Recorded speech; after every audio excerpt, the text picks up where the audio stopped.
بسم اللہ الرحمن الرحیم ایاک نعبد و ایاک نستعین۔ میرے پاکستانیوں، جیسا آپ سب کو معلوم ہے کہ عمران خان صاحب نے ہدایت دی ہے کہ 10 دن کے اندر خیبر پختونخوا میں ایک عظیم و شان جلسہ ہونا چاہیے۔ تو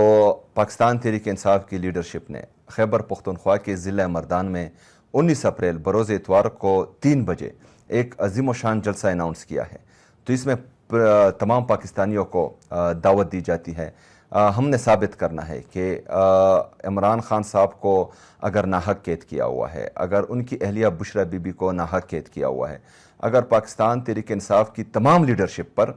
جو ظلم جبر فستائیت پچھلے 3-4 سال سے مسلسل ہو رہی ہے، اس کے باوجود بھی پاکستان تحریک انصافی پاکستان کی سب سے بڑی سیاسی جماعت ہے۔ عمران خان صاحب اب بھی پاکستان کے سب سے مقبول ترین اور قبول ترین لیڈر ہے، اور ہم نے 19 اپریل کو یہ پوری دنیا کو دکھانا ہے کہ عمران خان صاحب جیل میں ہونے کے باوجود بھی پاکستان میں ایک بڑی سیاسی ایکٹیویٹی کر سکتا ہے، ایک بڑا سیاسی جلسہ کر سکتا ہے، اور آج بھی پورے پاکستانی قوم کی دل کی دھڑکن ہے، آج بھی پاکستانی قوم عمران خان صاحب کے ساتھ کڑی ہے۔ تو میرے پاکستانیوں، جیسا کہ آپ کو معلوم ہے کہ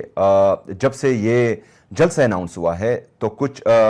جو ڈیجیٹل میڈیا کے ٹاؤٹس ہیں وہ مسلسل اس جلسے کو ناکام بنانے کی کوشش کر رہے ہیں، لیکن آپ کے علم میں ہونا چاہیے کہ وہاں عمران خان صاحب جو بھی بات کرتے ہیں تو وہ صرف جو بندہ وہاں موجود ہوتا ہے وہ نہیں سنتا، بہت سے لوگ سنتے ہیں، اور ان بہت سے لوگوں کو بہت سی چیزوں کا پتہ بھی ہوتا ہے۔ تو اگر فرض کریں وہ اس جلسے کے خلاف اپنا منفی پروپیگنڈا کر رہے ہیں تو ان کا کچھ مقصد ہوگا۔ اگر عمران خان صاحب نے اس جلسے کو اناؤنس کیا ہوگا تو اس میں جو ہیں ان کا بھی کوئی مقصد ہوگا۔ تو ہم نے عمران خان صاحب کے مقصد کو کامیاب بنانا ہے، ہم نے عمران خان صاحب کی ہدایت پر عمل کرنا ہے، اور اس جلسے کو پاکستان کی تاریخ کا بڑا جلسہ بنانا ہے۔ جس طرح عمران خان صاحب بڑے جلسے کرتے تھے، ہم نے عمران خان صاحب کی ہدایت پر ان کی غیر موجودگی میں ان کو یہ پیغام دینا ہے کہ آج بھی ہم آپ کے ساتھ کھڑے ہیں، کل بھی کھڑے تھے، اور انشاءاللہ تعالی آئندہ بھی کھڑے رہیں گے۔ میں آپ سب کو دعوت دیتا ہوں، آپ اس میں بھرپور شرکت کریں۔ شکریہ۔